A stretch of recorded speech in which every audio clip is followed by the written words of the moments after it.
మధ్యన 7వ తేదీ రాత్రి జరిగిన విషయం అందరికీ తెలిసిందే. నిన్న నాకు చెయ్యి నొప్పుండి మద్రాసుకు వెళ్ళాను. ఎంజిఎం హాస్పిటల్కి వెళ్ళాను. మా డాక్టర్ గారికి చూపించుకున్నాను. మెడిసిన్స్ రాసి ఇచ్చారు, తెచ్చుకున్నాను. ఈ లోపల ఇక్కడ కొంతమంది భజన పరులు ప్రసన్న కుమార్ రెడ్డి కనపడడం లేదు, భయంతో దాక్కున్నాడు, ఇవన్నీ ఏదో వాగుతున్నారంట. ఇది నల్లపురెడ్డి శ్రీనివాసరెడ్డి గారి బ్లడ్. ఇది భయపడేది మాలో లేనే లేదు, మా కుటుంబంలో లేనే లేదు. ఎంత దూరమైనా పోతాం, ఎంత ఫైట్ అయినా చేస్తాము. మాకు ఆ బుద్ధులు లేవు. దాంకోవాలా, బెయిల్ వచ్చేదాకా అక్కడ ఉండాలా, ఇక్కడ ఉండాలా, ఎవరికి కనబడకూడదు అనేది నా మనసులోనే లేదు.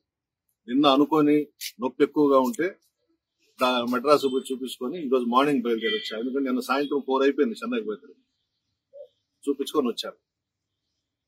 అదంతా హాస్యాస్పదం. ఆయన కనబడడం లేదు, ఏడవపోతాను నేను. రండి, ఇప్పుడు వస్తారా, అరెస్ట్ చేస్తారా, తీసుకెళ్ళండి. నేనే పిలుస్తున్నా కదా పోలీస్ డిపార్ట్మెంట్ ని, ఆమెని రాజమాతనే దగ్గర పెట్టుకొని రమ్మనండి, అరెస్ట్ చేసి తీసుకెళ్ళమనండి. నాకేం అభ్యంతరం ఉన్నా, జైల్లో పెట్టినా హ్యాపీగా ఉంటా.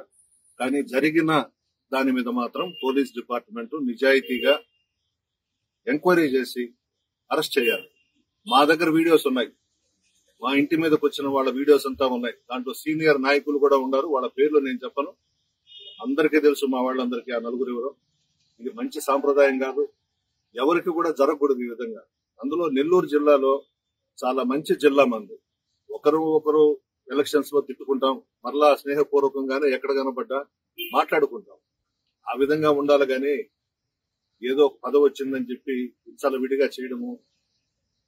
ఆమె చెప్పిందంట, ప్రసన్న కుమార్ రెడ్డి కాళ్ళు చేతులు కట్టి నా కాళ్ళ కింద పడండి తెచ్చాను. చూద్దాం, అది కూడా రమ్మనండి. ఎవడొస్తాడో రమ్మనండి, ఉన్నా ఇక్కడనే నేను మాట్లాడొచ్చా ఆ మాట. నడమంత్రపు సిరి కాబట్టి మధ్యలో వచ్చిన డబ్బుతో, అహంభావంతో ఈ వ్యవహారాలన్నీ చేస్తా ఉంది. ఆయన భగవంతుడు చూస్తున్నాడు, ఖచ్చితంగా వాళ్ళకి శిక్ష వేస్తాడు. ఈ మధ్యన 7వ తేదీ రాత్రి జరిగిన విషయం అందరికీ తెలిసిందే. నిన్న నాకు చెయ్యి నొప్పుండి మద్రాసుకు వెళ్ళాను. ఎంజిఎం హాస్పిటల్కి వెళ్ళాను. మా డాక్టర్ గారికి చూపించుకున్నాను. మెడిసిన్స్ రాసి ఇచ్చారు, తెచ్చుకున్నాను. ఈ లోపల ఇక్కడ కొంతమంది భజన పరులు ప్రసన్న కుమార్ రెడ్డి కనపడడం లేదు, భయంతో దాక్కున్నాడు, ఇవన్నీ ఏదో వాగుతున్నారంట. ఇది నల్లపురెడ్డి శ్రీనివాసరెడ్డి గారి బ్లడ్. ఇది భయపడేది మాలో లేనే లేదు, మా కుటుంబంలో లేనే లేదు. ఎంత దూరమైనా పోతాం, ఎంత ఫైట్ అయినా చేస్తాము. మాకు ఆ బుద్ధులు లేవు. దాంకోవాలా, బెయిల్ వచ్చేదాకా అక్కడ ఉండాలా, ఇక్కడ ఉండాలా, ఎవరికి కనబడకూడదు అనేది నా మనసులోనే లేదు.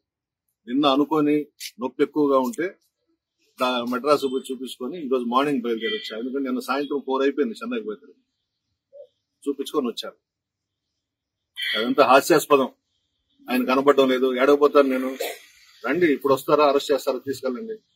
నేనే పిలుస్తున్నా కదా పోలీస్ డిపార్ట్మెంట్ ని, ఆమెని రాజమాతనే దగ్గర పెట్టుకొని రమ్మనండి, అరెస్ట్ చేసి తీసుకెళ్ళమనండి. నాకేం అభ్యంతరం ఉన్నా, జైల్లో పెట్టినా హ్యాపీగా ఉంటా. కానీ జరిగిన దాని మీద మాత్రం పోలీస్ డిపార్ట్మెంట్ నిజాయితీగా ఎంక్వైరీ చేసి అరెస్ట్ చేయాలి. మా దగ్గర వీడియోస్ ఉన్నాయి, మా ఇంటి మీదకి వచ్చిన వాళ్ళ వీడియోస్ అంతా ఉన్నాయి. దాంట్లో సీనియర్ నాయకులు కూడా ఉన్నారు. వాళ్ళ పేర్లు నేను చెప్పను, అందరికీ తెలుసు మా వాళ్ళందరికీ. ఆ నలుగురు ఎవరో. ఇది మంచి సాంప్రదాయం కాదు, ఎవరికి కూడా జరగకూడదు ఈ విధంగా. అందులో నెల్లూరు జిల్లాలో చాలా మంచి జిల్లా మంది. ఒకరు ఎలక్షన్స్ లో తిట్టుకుంటాం, మరలా స్నేహపూర్వకంగానే ఎక్కడ కనబడ్డా మాట్లాడుకుంటాం. ఆ విధంగా ఉండాలి గాని ఏదో పదవి వచ్చిందని చెప్పి చాలా విడిగా చేయడము. ఆమె చెప్పిందంట, ప్రసన్న కుమార్ రెడ్డి కాళ్ళు చేతులు కట్టి నా కాళ్ళ కింద పడండి తెచ్చాను. చూద్దాం, అది కూడా రమ్మనండి. ఎవడొస్తాడో రమ్మనండి, ఉన్నా ఇక్కడనే నేను మాట్లాడొచ్చా ఆ మాట. నడమంత్రపు సిరి కాబట్టి మధ్యలో వచ్చిన డబ్బుతో, అహంభావంతో ఈ వ్యవహారాలన్నీ చేస్తా ఉంది. ఆయన భగవంతుడు చూస్తున్నాడు, ఖచ్చితంగా వాళ్ళకి శిక్ష వేస్తాడు.